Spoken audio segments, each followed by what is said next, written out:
to the overflow room. Anyone that can sit in another room and watch a little TV with no live instruments, no live people, that's what's up, right? I know for me, if I got put in the overflow room, I'm like, I'm out. But I'm going to share a poem with you guys real quick, and I was thinking about which one I want to do, and the one that I thought fits best with tonight is my one called Sexual Healing. And I'm guessing you guys are already rowdy enough so you know you can snap, clap, boo, do whatever you want, right? Okay. So let's look at this subject, and I'm going to tell you why I'm disgusted. So tonight, it looks like sex will be our topic of discussion. Now see, sex isn't evil, for marriage is why God made it. But I know you're like, come on, man, that's too outdated. This is 2012, bro. We do it for recreation, and hey, if you're in college, you do it while you're wasted. But see, I want to question that logic. I want to pop off the seal. I want to question something that we think is already a done deal. So take a rape victim, for example, and once it's revealed, when her bruises go away, is she totally healed? Now the damage is lasting. You could see it in her eyes. But if it was just abuse recreation, why did it ruin her life? I mean, if sex is just for fun, why does it take such a toll? Maybe it's because you don't just have sex with the body, you have sex with the soul. Which means for me, there ain't no premarital loving. And it ain't just because I want a baby in the oven, it's because I'm staying pure till the day that I'm a husband.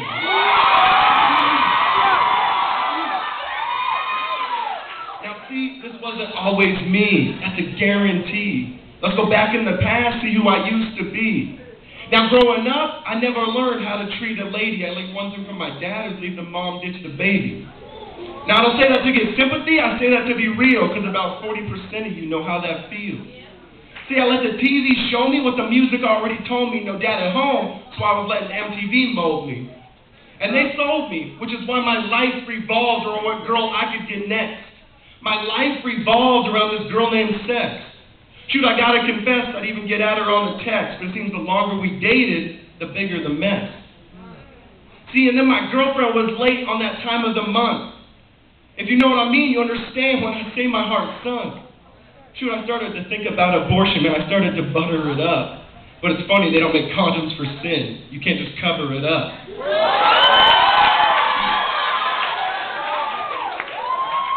Now, it was just a scare, thankfully. But it's funny how I was pro-life until it happened to me. So dudes, think twice before you desire her just because she's hot. Because the truth is, your body makes a promise whether you do or not. Sorry, I digress, though. Let's get back to the topic. How there's some dudes in here who pressure her even when she says stop it. You're not a man. You're just a boy that can shave and you put on a good cover. Because if you don't respect her when she says no, you certainly don't love her. So how about you start studying her heart and stop studying her booty, or maybe invest the same amount of time in her that you do in Call of Duty.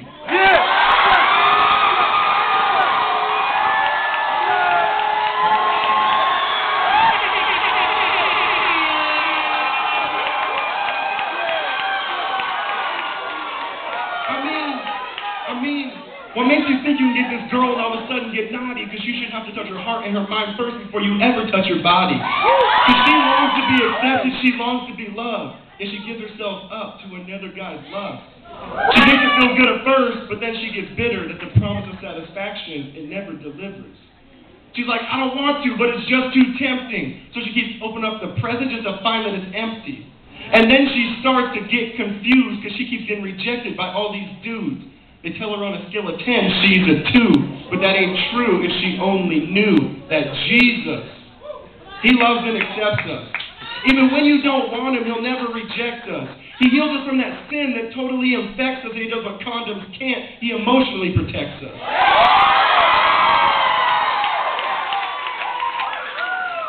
Some of you like, man, this dude's whack. And you're going to want to indict me, but we got to think rightly, so I'll ask politely. Can you really say this isn't even true, just slightly? I mean, we touched the forbidden fruit not to realize it's poison ivy, and now we're numb and we're itching. We got a distorted psyche. You don't think you just do it like your name was Nike, not realizing the consequences of your actions are oh so pricey. So this last story is for those who think they're too dirty. This last story is for those who think they're unworthy. Read John chapter 8, the woman caught in adultery. Religious leaders throw her naked in the temple while she yells, "Don't murder me." They say, "Jesus, the law commands us to stone this woman." And you hear the hate in their tone. Jesus pauses and then says, "Whoever's without sin, you can cast the first stone." I mean, can you imagine the sound? Silence all around. You hear footsteps walk away. You hear stones hit the ground. And then Jesus kneels down. The woman thought it was her demise. He lifts up her face. You see the grace in his eyes. He says, "I don't condemn you. Go and sin no more. I love you. I accept you. Mercy is yours." But if you're anything like me, you're like, "No, that can't be. Why would he ever die for me?" See, but then I saw that scene where I was redeemed. He reached out and touched me and said, "Jeff, you're free." Instantly, I was wearing the brightest robe I'd ever seen. I was perfectly spotless. I was perfectly clean.